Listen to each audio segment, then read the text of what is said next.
ಪ್ರಿಯ ವಿದ್ಯಾರ್ಥಿಗಳೇ, 2020-21ನೇ ಸಾಲಿನ ಹೊಸ ಪಠ್ಯಕ್ರಮಕ್ಕೆ ಸ್ವಾಗತ. ಈ ಹೊಸ ಪಠ್ಯಕ್ರಮದಲ್ಲಿ ಬರುವಂತಹ 5ನೇ ಅಧ್ಯಾಯ ವರ್ಗಗಳು ಮತ್ತು ವರ್ಗಮೂಲಗಳು. ಇವಾಗ ಈ ಅಧ್ಯಾಯದಲ್ಲಿ ನಾವೇನ್ ಮಾಡ್ತೇವೆ, ಬೇಸಿಕ್ಸ್ ಕಾನ್ಸೆಪ್ಟ್ ಗಳನ್ನ ಕಲಿತೇವೆ. ಅಂದ್ರೆ ಈ ಅಧ್ಯಾಯದಲ್ಲಿ ಯಾವ ರೀತಿಯಾದಂತಹ ಸಂಖ್ಯೆಗಳನ್ನ ಯಾವ ರೀತಿ ಕಂಡುಹಿಡಿಯಬೇಕು ಅನ್ನೋದನ್ನ ನಾವೀಗ ಇಲ್ಲಿ ಏನ್ ಮಾಡ್ತೇವೆ, ಕಲಿತೇವೆ. ಮೊದಲಿಗೆ ನೋಡ್ರಿ, ಪೀಠಿಕೆ ಒಳಗೆ ಏನ್ ಬರ್ತಂದ್ರೆ ಎಂ ಮತ್ತು ಎನ್ ಗಳೆರಡು, ಎಂ ಮತ್ತು ಎನ್ ಗಳೆರಡು ಸ್ವಾಭಾವಿಕ ಸಂಖ್ಯೆಗಳಾಗಿದ್ದು ಎಂ ಅನ್ನು ಎನ್ ಸ್ಕ್ವೇರ್ ಎಂದು ಬರೆಯಬಹುದಾದರೆ ಎಂ ಒಂದು ವರ್ಗ ಸಂಖ್ಯೆ ಆಗಿರುತ್ತದೆ. ವರ್ಗ ಸಂಖ್ಯೆ ಯಾವಾಗ ಸಿಗುತ್ತೆ ನಮ್ಗ? ಮೊದಲನೇ ಪ್ರಶ್ನೆ ಏನು, ಎಂ ಸಂಖ್ಯೆ ಯಾವಾಗ ಸಿಗುತ್ತ? ಒಂದು ಸಂಖ್ಯೆಯನ್ನ 2 ಬಾರಿ ಗುಣಿಸಿದಾಗ ಒಂದು ವರ್ಗ ಸಂಖ್ಯೆ ಸಿಗುತ್ತೆ. ಹೌದಾ?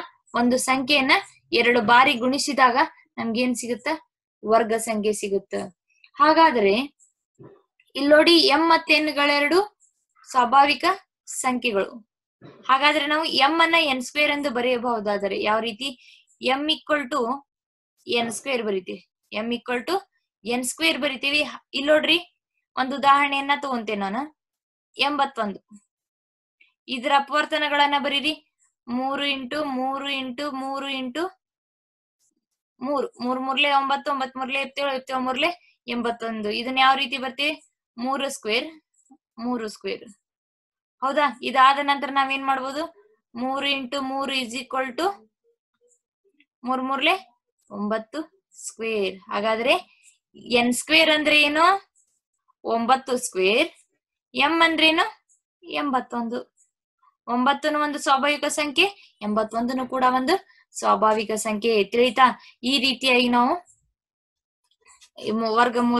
ವರ್ಗಗಳನ್ನ ಕಂಡುಹಿಡಬೇಕು. ನೆಕ್ಸ್ಟ್, ವರ್ಗ ಸಂಖ್ಯೆಗಳ ಗುಣಲಕ್ಷಣಗಳು. ವರ್ಗ ಸಂಖ್ಯೆಗಳಿಗೂ ಗುಣಲಕ್ಷಣಗಳು ಅದಾವು. ಹಾಗಾದ್ರೆ ನೋಡ್ರಿ, 1ರ ವರ್ಗ 1, 2ರ ವರ್ಗ 4, 3ರ ವರ್ಗ 9, 4ರ ವರ್ಗ 16, 5ರ ವರ್ಗ 25. ಹಾಗಾದ್ರೆ 5ರ ವರ್ಗ 25 ಹೆಂಗ್ ಬಂತಂದ್ರೆ 5 5ಲೆ 25, 4 4ಲೆ 16, 6 6ಲೆ 36, 7 7ಲೆ 49, 17 17ಲೆ 289, 18 18ಲೆ 324, 19 19ಲೆ 361, 20 20ಲೆ 400. ಈ ರೀತಿಯಾಗಿ ಒಂದು ಸಂಖ್ಯೆಯನ್ನ 2 ಬಾರಿ ಗುಣಿಸಿದಾಗ ನಮ್ಗೆ ಏನ್ ಸಿಗುತ್ತಾ? ವರ್ಗ ಸಂಖ್ಯೆ ಸಿಗ್ತೈತಿ. ತಿಳಿತಾ? 2 ಬಾರಿ ಅಂದ್ರೆ ಹೆಂಗ? ಉದಾಹರಣೆಗೆ ನೋಡ್ರಿ, 12 ಇಂಟು 12, 12 12ಲೆ 144. ನಮ್ ಹುಡುಗರಿಗೆಲ್ಲ 2 ಬಾರಿ ಗುಣಿಸ್ರಿ ಅಂದ್ರೆ 12 7 24 ಅಂದು ಬಿಡ್ತೀರಿ. ತಪ್ಪದು. 12ಅನ್ನ ಇನ್ನೊಂದ್ಸಲ ಗುಣಿಸ್ಬೇಕು. 13 13ಲೆ 169. ಈ ರೀತಿಯಾಗಿ ನಾವ್ ಏನ್ ಮಾಡ್ಬೋದು? ವರ್ಗ ಸಂಖ್ಯೆಯನ್ನ ಕಂಡುಹಿಡಿತೇವಿ. ನಮ್ ಹುಡುಗರಿಗೆಲ್ಲ ಹೇಳಿದ್ರೆ ಏನ್ ಮಾಡ್ತಾರ? 13 7 26 ಮಾಡ್ಬಿಡ್ತಾರ. ನೀವ ಹೇಳಿದ್ರಲ್ರಿ 2ರಿಂದ ಗುಣಿಸ್ರಿ. 2ರಿಂದ ಗುಣಿಸೋದಲ್ಲ, 2 ಬಾರಿ ಒಂದು ಸಂಖ್ಯೆನ 2 ಬಾರಿ ಏನ್ ಮಾಡ್ಬೇಕು? ನಾವು ಗುಣಿಸ್ಬೇಕು. ಅವಾಗ ಏನ್ ಸಿಗುತ್ತ? ವರ್ಗ ಸಂಖ್ಯೆ ಸಿಗತ್ತ. 9 9ಲೆ 9ಲೆ 81. ಈ ರೀತಿಯಾಗಿ ನಾವೇನ್ ಮಾಡ್ಬೇಕು? ಗುಣಿಸ್ಬೇಕು. ತಿಳಿತಾ? ಹಾಗಾದ್ರೆ ಈ ಎಲ್ಲಾ ವರ್ಗ ಸಂಖ್ಯೆಗಳನ್ನ ನೋಡಿದಾಗ ನಾವು ಒಂದು ವ್ಯಾಖ್ಯಾನ ಏನ್ ಹೇಳ್ಬೋದು? ಏನು? ಒಂದು ಸಂಖ್ಯೆಯ ಬಿಡಿ ಸ್ಥಾನದಲ್ಲಿ 0, 1, 4, 5, 6 ಅಥವಾ 9. ಯಾವ್ಯಾವು? 0 1 4 5 6 ಅಥವಾ 9 ಇದ್ರ ಆ ಸಂಖ್ಯೆ ಕಡ್ಡಾಯವಾಗಿ ಏನಾಗತ್ತ? ವರ್ಗ ಸಂಖ್ಯೆ ಆಗತ್ತ. ತಿಳಿತಾ? 0 ಇದ್ರೂ ಅದು ವರ್ಗ ಸಂಖ್ಯೆ ಆಗತ್ತ. ಡೆಫಿನೆಟ್ ಆಗಿ ವರ್ಗ ಸಂಖ್ಯೆನ ಬರ್ತಾವ. ನೋಡ್ರಿ, ಇದ್ರೊಳಗೆ ಎಲ್ಲಾರ ವರ್ಗ ಸಂಖ್ಯೆ ಒಳಗ ಲಾಸ್ಟಿಗೆ 3 7 ಅದಾವ ನೋಡ್ರಿ. ಇಲ್ಲಿ ನೋಡ್ರಿ, ಎಲ್ಲಾರ ನಿಮಗ್ 3 ಕಾಣತೈತನ? ಇಲ್ಲ. 7 ಕಾಣತನ? ಇಲ್ಲ. ಏನ್ ಕಾಣ್ತಾವ? ಬರೀ 1 ಕಾಣ್ತೈತಿ, 4 ಐತಿ, 5 ಐತಿ, 6 ಐತಿ, 9 ಐತಿ, ಮತ್ತು 4 ಐತಿ, 1 ಐತಿ, 0 ಐತಿ. ಹಾಗಾದ್ರೆ ಎಲ್ಲಿನೂ ಕೂಡ ಏನ್ ಕಾಣೋದಿಲ್ಲ? 3 8 ಈ ರೀತಿಯಾಗಿ ಕಾಣೋದಿಲ್ಲ. ಹಾಗಾದ್ರೆ ಏನ್ ಹೇಳ್ಬೋದು? ನಾವು ವರ್ಗ ಸಂಖ್ಯೆಗಳನ್ನ ನೋಡಿದಾಗ ಸಂಖ್ಯೆಯ ಬಿಡಿ ಸ್ಥಾನದಾಗ, ಎಲ್ಲಿ ಸಂಖ್ಯೆಯ ಬಿಡಿ ಸ್ಥಾನದಾಗ 0 1 4 5 6 ಅಥವಾ 9 ಇದ್ರ ಆ ಸಂಖ್ಯೆಗಳು ಏನಾಕ್ಕವು?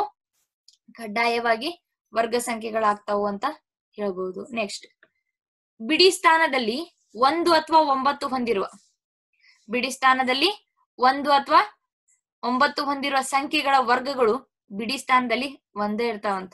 ಇಲ್ಲಿ ನೋಡ್ರಿ, 1 ಐತಿ, 1ರ ವರ್ಗ 1, 9ರ ವರ್ಗ 81. ಬಿಡಿ ಸ್ಥಾನದಾಗ ಏನೈತಪ್ಪ? 1 ಐತಿ. 11 11 ವರ್ಗ 121 ಬಿಡಿ ಸ್ಥಾನದಾಗ ಏನೈತಿ 1 ಐತಿ. 19 ವರ್ಗ 361 ಬಿಡಿ ಸ್ಥಾನದಲ್ಲಿ 1 ಐತಿ. ಹಾಗಾದ್ರೆ ಬಿಡಿ ಸ್ಥಾನದಲ್ಲಿ 1 ಮತ್ತ 9 ಇದ್ರ 1 ಮತ್ತ 9 ಇದ್ರ ವರ್ಗಗಳ ಬಿಡಿ ಸ್ಥಾನದಾಗ ಏನಿರ್ತೈತಿ 1 ಇರ್ತೈತಿ. ನೀವೆಲ್ಲಾದ್ರೂ ಗುಣಿಸ್ಬೇಕಾದ್ರೆ ತಪ್ಪು ಮಾಡಿದ್ರು ಕೂಡ ನೀವೇನು ಈ ಕಂಡೀಷನ್ ಅನ್ನ ನೆನಪಿಟ್ಕೋಬೇಕು. ಹಾಗಾದ್ರೆ ಇಲ್ಲಿ ಬಿಡಿ ಸ್ಥಾನದಾಗ ಏನೈತಿ 1 ಐತಿ. ಹಂಗಂದ್ರ ವರ್ಗ ಸಂಖ್ಯೆದಾಗ ಏನಿರ್ಬೇಕು 1 ಇರ್ಬೇಕು. ನೀವು ಅಪ್ಪಿತಪ್ಪಿನೂ ಕೂಡ ಅಲ್ಲಿ 2 ಬರ್ಬಾರ್ದು. ತಿಳಿತಾ? ನೆಕ್ಸ್ಟ್, ಒಂದು ಸಂಖ್ಯೆಯ ವರ್ಗದ ಬಿಡಿ ಸ್ಥಾನದಲ್ಲಿ ವರ್ಗದ ಬಿಡಿ ಸ್ಥಾನದಲ್ಲಿ 6 ಇದ್ರ ವರ್ಗದ ಬಿಡಿ ಸ್ಥಾನದಾಗ ಇಲ್ಲಿ ನೋಡ್ರಿ 6 ಹೌದಾ? 6 ಇದ್ರ ಆ ಸಂಖ್ಯೆಯ ಬಿಡಿ ಸ್ಥಾನದಲ್ಲಿ 4 ಅಥವಾ 6 ಇರ್ತೈತಿ. ನೋಡ್ರಿ, 4 4 16, 6 36, 14 14 196, 16 16 256. 24 ಮಾಡ್ರಿ, ಬಿಡಿ ಸ್ಥಾನದಾಗ ಏನ್ ಬರ್ತ 6 ಬರ್ತ. ಎದರ್ದು ವರ್ಗದ ಬಿಡಿ ಸ್ಥಾನದಾಗ ಏನ್ ಬರ್ತ 6 ಬರ್ತ. ತಿಳಿತಾ? ಸಂಖ್ಯೆ ಒಟ್ಟ 34 ನೋಡ್ರಿ, 34 ವರ್ಗ ಕಂಡು ಹಿಡೀರಿ. ಇಲ್ಲಿ ವರ್ಗದ ಬಿಡಿ ಸ್ಥಾನದಾಗ ಏನಿರ್ತೈತಿ 6 ಇರ್ತೈತಿ. ತಿಳಿತಾ? ಒಂದು ಸಂಖ್ಯೆಯ ವರ್ಗದ ಬಿಡಿ ಸ್ಥಾನದಲ್ಲಿ ಎಲ್ಲೇ ವರ್ಗದ ಬಿಡಿ ಸ್ಥಾನದಾಗ 6 ಇತ್ತಂದ್ರ ಆ ಸಂಖ್ಯೆ ಬಿಡಿ ಸ್ಥಾನದಾಗ ಏನಿರ್ತೈತಿ 4 ಅಥವಾ 6 ಇರ್ತೈತಿ. ತಿಳಿತಾ? ಸ್ವಾರಸ್ಯಕರ ಮಾದರಿಗಳಂದ್ರ ಏನ್ ನೀವ್ ಅವನ್ನ ಅನ್ಕೊಂಡಿರೋದೇ ಇಲ್ಲ, ಇವು ಹಾಕವನ ಅಂತ ಹೇಳಿ ಇಲ್ಲಿ ಏನ್ ಮಾಡ್ಬೋದು, ಆಶ್ಚರ್ಯವನ್ನ ಪಡಬಹುದು. ಹಾಗಾದ್ರೆ ಸ್ವಾರಸ್ಯಕರ ಮಾದರಿ ಒಳಗ ಒಂದೇದ್ ಏನೈತಿ ಅಂದ್ರ ತ್ರಿಕೋನೀಯ ಸಂಖ್ಯೆಗಳ ಸಂಕಲನ. ತ್ರಿಕೋನೀಯ ಸಂಖ್ಯೆಗಳನ್ನ ಕೂಡಿಸಿದಾಗ 2 ಕ್ರಮಾನುಗತ ತ್ರಿಕೋನೀಯ ಕ್ರಮಾನುಗತ ಅಂದ್ರ ಒಂದಾಗಿಂದ ಒಂದ್ ಇರ್ತಾವ. ನೆಕ್ಸ್ಟ್ 1 2 ಈ ರೀತಿ ಇರ್ತಾವಲ್ಲ, ಕಂಟಿನ್ಯೂಸ್ ಆಗಿರ್ಬೇಕು. ಮತ್ತೆ 2 ತ್ರಿಕೋನೀಯ ಸಂಖ್ಯೆ ಅಲ್ಲ, ಕಂಟಿನ್ಯೂಸ್ ಆಗಿರುವಂತ ಕ್ರಮಾನುಗತ ಸಂಖ್ಯೆಗಳನ್ನ ಕೂಡಿಸಿದಾಗ ನಮ್ಗೆ ಏನ್ ಸಿಕ್ಕೈತಿ, ಒಂದು ವರ್ಗ ಸಂಖ್ಯೆ ಸಿಗ್ತೈತಿ. ಉದಾಹರಣೆಗೆ ನೋಡ್ರಿ, 1 ತ್ರಿಕೋನೀಯ ಸಂಖ್ಯೆ ಮತ್ 3 ತ್ರಿಕೋನೀಯ ಸಂಖ್ಯೆ. ಹೌದಾ? 3 1 4 ವರ್ಗ ಸಂಖ್ಯೆ. ಹೌದು ಅಲ್ಲ? ಹೌದು. 3 + 6 9 ಕೂಡ ವರ್ಗ ಸಂಖ್ಯೆ. 6 + 10 16 ಕೂಡ ಒಂದು ವರ್ಗ ಸಂಖ್ಯೆ. ಹಾಗಾದ್ರೆ ಇಲ್ಲಿ ಏನ್ ಹೇಳ್ಬೋದು, 2 ತ್ರಿಕೋನೀಯ ಸಂಖ್ಯೆಗಳನ್ನ ಕೂಡಿಸಿದಾಗ ನಮ್ಗೆ ಏನ್ ಸಿಗುತ್ತ, ಒಂದು ವರ್ಗ ಸಂಖ್ಯೆ ಸಿಗುತ್ತ. ಇವು ಎಲ್ಲ ನಿಮ್ಗೆ ಕಾಂಪಿಟೇಟಿವ್ ಎಕ್ಸಾಮ್ ನಾಗ ಕೇಳ್ತಾರ. 2 ತ್ರಿಕೋನೀಯ ಸಂಖ್ಯೆಗಳನ್ನ ಕೊಟ್ಟಿರ್ತಾರ, ಇಲ್ಲಂದ್ರ ಒಂದು ತ್ರಿಕೋನೀಯ ಸಂಖ್ಯೆ ಕೊಟ್ಟಿರ್ತಾರ, ಇನ್ನೊಂದು ಕೊಟ್ಟಿರುವುದಿಲ್ಲ. ಆನ್ಸರ್ ಏನ್ ಕೊಟ್ಟಿರ್ತಾರ, ವರ್ಗ ಸಂಖ್ಯೆ ಕೊಟ್ಟಿರ್ತಾರ. ನೀವಲ್ಲಿ ಏನ್ ಹಾಕ್ಬೇಕು, ಇನ್ನೊಂದು ತ್ರಿಕೋನೀಯ ಸಂಖ್ಯೆಯನ್ನೇ ಹಾಕ್ಬೇಕು. ಹಾಗಾದ್ರೆ ನೋಡ್ರಿ, ಎರಡನೇದ್ ಏನೈತಿ, ವರ್ಗ ಸಂಖ್ಯೆಗಳ ನಡುವಿನ ಸಂಖ್ಯೆಗಳು. ವರ್ಗ ಸಂಖ್ಯೆಗಳ ನಡುವಿನ ಸಂಖ್ಯೆಗಳು ಅಂದ್ರೇನು?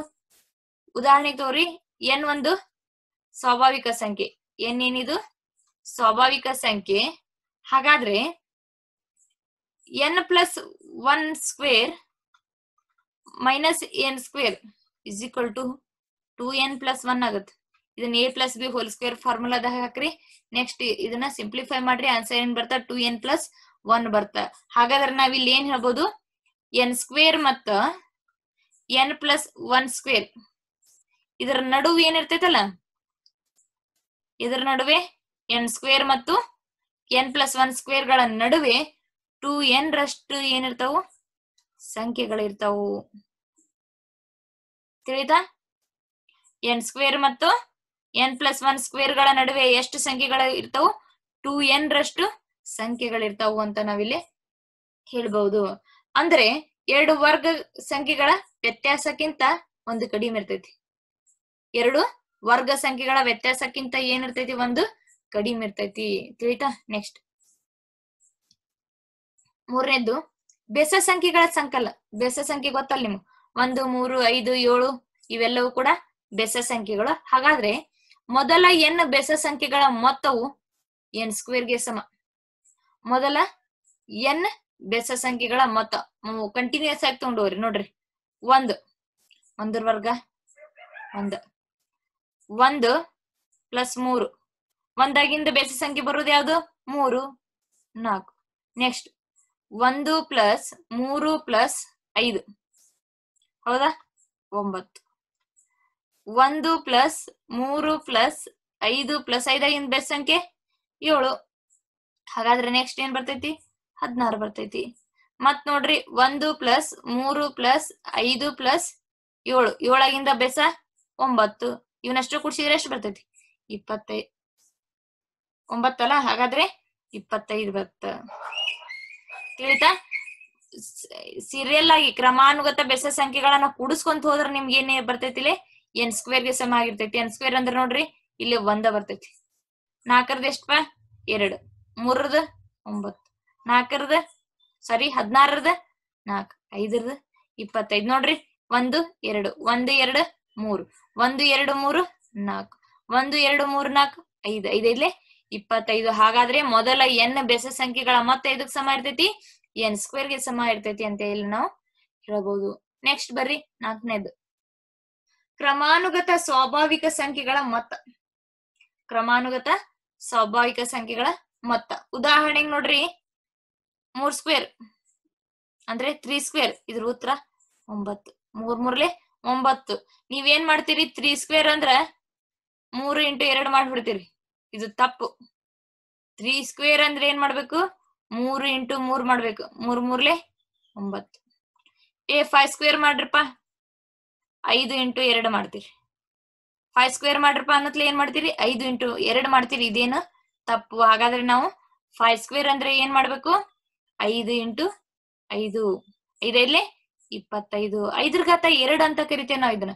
ಇಂಗ್ಲಿಷ್ ಒಳಗ 5 ಸ್ಕ್ವೇರ್ ಅಂತೇವಿ, ಕನ್ನಡದಾಗ 5ರ ಘಾತ 2 ಅಂತೇವಿ. ಹಾಗಾದ್ರೆ 5ರ ಘಾತ 2 ಇದ್ರೆ 5 ಗುಣ್ಲೆ 5 ಮಾಡ್ಬೇಕು. 5 5 25. ಹಾಗಾದ್ರೆ ನೋಡ್ರಿ ಸ್ವಾಭಾವಿಕ ಸಂಖ್ಯೆಗಳು ನಿಮ್ಗೆಲ್ಲ ಗೊತ್ತಾದವು.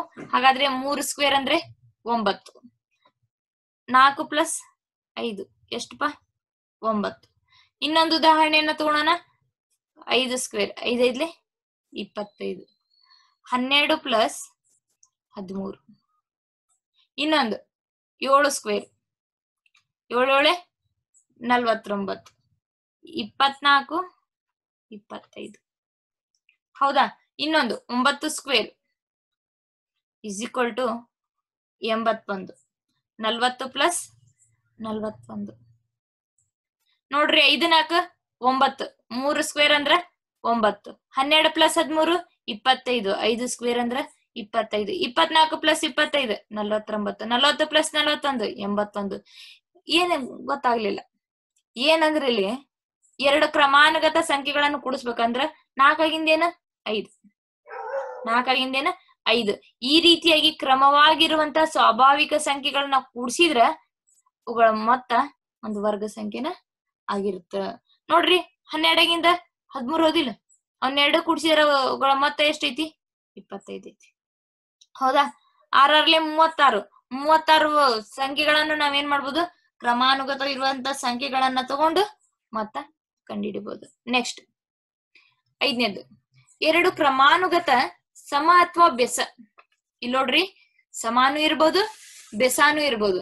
ಅಂತ ಸಂಖ್ಯೆಗಳ ಗುಣಲಬ್ಧವನ್ನ ಕಂಡುಹಿಡಿಬೇಕು. ಕ್ರಮಾನುಗತನ ಇರ್ಬೇಕು. ಸಮ ಅಥವಾ ಬೆಸ ಸ್ವಾಭಾವಿಕ ಸಂಖ್ಯೆಗಳ ಗುಣಲಬ್ಧ ಏನಾಗತ್ತ ನೋಡ್ರಿ a+1 into a-1. a+1 into a-1 ಇದು ಏನಾಗತ್ತ a ಸ್ಕ್ವೇರ್ ಮೈನಸ್ 1 ಆಗತ್ತ. ಒಂದು ಲಾಸ್ಟಿಗೆ 7th ಒಳಗ್ ಕಲ್ತಿರ್ಬೇಕು ನೀವು. a plus b into a minus b is equal to a square minus b square. ಅದೇ ರೀತಿ ಇಲ್ಲಿ ಏನೈತಿ ಇದೇನು ಹೊಸ ಫಾರ್ಮುಲಾ ಅನ್ಬೇಡ್ರಿ, ನಾವು ಕಲ್ತೇವಿ 7th ಸ್ಟ್ಯಾಂಡರ್ಡ್ ಒಳಗ a plus b into a minus b is equal to a square minus b square. ಹಾಗಾದ್ರೆ ರಿಪ್ಲೇಸ್ಮೆಂಟ್ ಏನೈತಿ ಇಲ್ಲಿ ಬಿ ಐತಿ, ಇಲ್ಲಿ 1 ಐತಿ. ಹಾಗಾದ್ರೆ ಇದೇನಾತ a ಸ್ಕ್ವೇರ್ ಮೈನಸ್ 1 ಆತು. ನೋಡ್ರಿ ಕ್ರಮಾನುಗತವಾಗಿರ್ಬೇಕು. ಆಗಿಂದ್ರೆ ಒಂದಾಗಿಂದ ಒಂದಿರ್ಬೇಕು.